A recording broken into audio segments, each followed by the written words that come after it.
Well, I gotta switch my production run from, let's see, from blue. I gotta go to a green stock for some production stuff.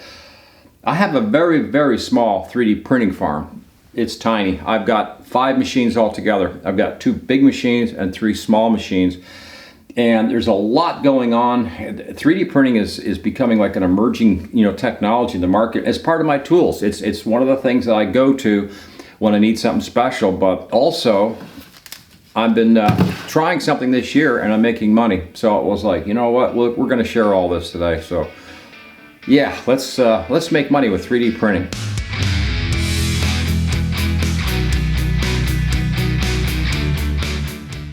So let's talk about making money on a 3D printer. I have made money. The very first 3D printer I bought was a CR10. It was on a huge sale, so I bought it. I bought it 2 years later. I got into a project with a company and started making some stuff for them. I was not production stuff, it was prototype stuff. They paid me some pretty good dollars for it, and I was kind of shocked because it was like, I didn't even think about, this sort of thing could happen to me, but it did. And I use Fusion 360 for designing my products or designing something that somebody needs something done. But that's not what this is about. This is about just simply coming up with something and manufacturing and selling it and making money off a 3D printer. So we're going to sort of steer away from that and steer more towards the road of let's get started with something really simple, stupid, basic, and sell it on the internet and make money with our 3D printer. I think that's a good way to go. Please comment below if you're interested in, say, doing a review over what printers are recommended for production. I think there's a lot of YouTube information out there about that sort of thing, but there's also a lot of tainted stuff going on. A lot of people are favoring the Carbon X, for example, the P1P, the new PS1. I like the Bamboo Lab stuff. It's really cool, it's really fast, but there are some problems. And the very first caveat, the size of the build plate for a lot of my stuff is too small, and it doesn't offer the kind of production run and numbers that I need. So no, we don't have a Bamboo Lab machine in here. We might get one in the future, which will help change our production costs or something maybe, but again, I have to watch what I'm doing because it's a small build plate. It's 256 millimeter. This one right here behind me is 300, and it has one specific product that comes off that uses the entire 300 millimeters of the bed in order to create the product. So I could actually use a 400 millimeter bed, to tell you the truth, for some of my other stuff that I make. I like making big stuff, like rockets, But let's make some money, yeah. And the very first thing I'm going to take you to is the website Etsy. Etsy has been really put down the last couple of years with YouTube and said, oh, it's not good, don't go there, don't do this, da, da, da, da. You know what? Don't listen to anybody, no. It's a good place to start. Just as you buy your very first 3D printer, that might not be the one you keep forever or something, but Etsy is a good place to start selling some goods. And if you can manufacture something or come up with an idea for a product that nobody else has, and you sell it on Etsy, you should do okay. But Etsy is, I'm going to recommend it because I started this year for the very first time. I thought, you know what, we're going to put some 3D printed stuff on Etsy and just see how it does. And I'll be honest with you, it has done way better than I expected. Yeah, sales is not through the roof, but we're selling month to month, and it was like, heck, this has actually become a little side income thing going on here, and it's actually selling and making money. So what is Etsy? I'll put it right here, Etsy.com. It's crafts, handmade, and just about anything you make, you can sell on Etsy. So it's a pretty good craft kind of area. It's a good website. It's a good place to start. I'm saying start because, down the road, maybe you can develop your own website or something else for your marketing. But if you have just a small product and you're a small guy, one machine, something like that, you can start there and you can actually make some money, and I'm seeing that. So let's start a list. And the first thing you're going to have to do, obviously, is buy a 3D printer and learn how to use it a little bit. But the second thing you should do is learn a CAD program. There is all kinds out there. I'll just list a few, like Fusion 360. There's also FreeCAD. FreeCAD is pretty attractive because it's free and you can design stuff in there too. There's a lot of CAD programs. I would try to stay with a free one at this point because obviously we're just starting up. We're on a real tight budget. Buying a small 3D printer, not a big issue, but learn how to design stuff on CAD. That's going to be where your money is going to happen, right there. Not stealing programs off somebody else's website or like Thingiverse or somewhere else, or printables or something like that. You want to be able to design something that maybe nobody else has, and you have something that's better than other people are using, and say, well, you know what, I need to put this on somewhere. Etsy is not expensive to list on. I think that's the very first thing, and it's got good exposure, and it does sharing for like search engines, that kind of thing. So it's really a good program. Now the downside, they're going to take some money off you. They're going to take, and you may as well take a good hard look and say up to 50% is going to end up in Etsy's pocket. Yeah, that's the downside, but you know what? I'm willing to go with that because I'm getting exposure and I'm getting started, you know, this year with something. And we're making some little stuff like these, like right here. They don't exist. They're a simple little train for Mexican train game for people, and they're big with college students. They're big with older folks. I made these jumbo sizes here for people that have motor skills or problems playing, so the trains are bigger so they can handle them a little bit better. And to go with that, I even designed my own plate to work with that large train. But that was one. We also have regular Mexican train sets on Etsy that we sell with the little hub and the 7 little engines that are colored. And they sell. They have been selling this year. This year was when we started. And we're only, this is what, July. Okay, so this is 7 months into this year. And we didn't start in January. I can't remember what month we actually started and said, okay, let's put a posting up and just see if some of this stuff sells. I had been making them for relatives and other people as like a favor to enjoy the game, and I didn't realize that I actually had a product that was selling on Etsy, you know. So you have to kind of look around and realize what you're doing and say, you know what, I could be selling this thing that I make or something. So that's the key thing, designing it yourself, and it's something that can be sold, you know, that other people would like to have, you know. And don't overprice it, but don't underprice it, of course. And let's talk about what made this work. I'm going to show you this. This is really sad. Years ago, Mexican train came with this hub, and it was a lot of fun. And you hear that? Yeah, and it had the noise and everything, and it had these slots, and that was pretty basic. The problem with this was in the game you have to so-called put up your train. So your train would have to go up on a domino piece in order to be in the game, in the play. Things get worse. Man, I wish that thing would stop. Okay, we've heard enough train. Yeah, this is what's coming in the train kits now. And the train kits actually are more money than they ever were before. And it's this little, almost cardboard-like little piece. In fact, this one here is a real step up because it's actually plastic. But again, it's very, very, very basic. And again, when you put your train up, you're going to have to put it on the domino or something because there's no place to put it. So we developed something simple. It's a hub with a place to put the domino, but also slotted so that each train has a slot to go into whenever you're playing Mexican train. And the domino is low enough here that this train will not interfere with the dominoes. The domino blocks can sit here as you play out your Mexican train game, but you have a place for your engine. And of course, I took it to the next level and decided I was going to go ahead and make these great big ones, which the whole train sits up here in these slots.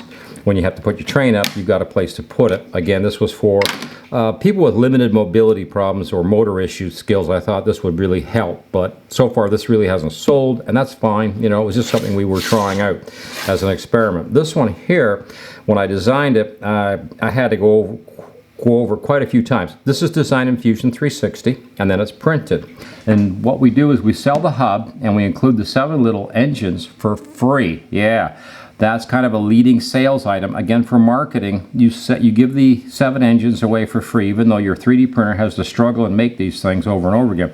One of the key ingredients to these are so small that on a 3D printer, you can make one of these. You can make 5, 10, 15, 20, 30, 50 of these things in one run. So that means your 3D printer is not tied up for very long, and it can knock these out really quickly, really rapidly. So we, like I said, we just give them away for free. The hubs themselves, we make 2 per run on a machine. And again, we have to have a good sized build plate in order to make 2 of these at one time. But that dual, or even making 4, cuts your time down, which cuts your costs down, because if you want to do an hourly or something calculation, this is again really important to have a big build plate. Another reason why Bamboo Lab is not as hot an item for me as I would think it would be. I would really like to have one, but at the same time, I need to be able to have a build plate big enough to make, say, like 4 of these per run. And again, you can't do that with a Bamboo Lab. It's just not big enough. Now, before I go too far, I used to sell a great deal of product on eBay once upon a time. I've moved away from that product situation, so I did have some, I guess you guys have some experience in marketing and what goes on. So get good pictures of your product. That brings us to the next thing, which is pricing.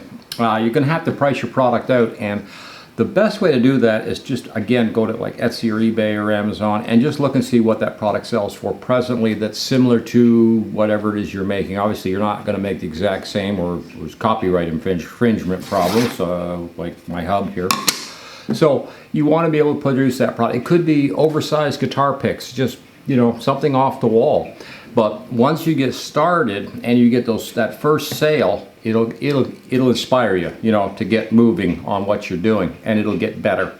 The other thing was with pricing, I'm going to try to explain this. I do a reverse.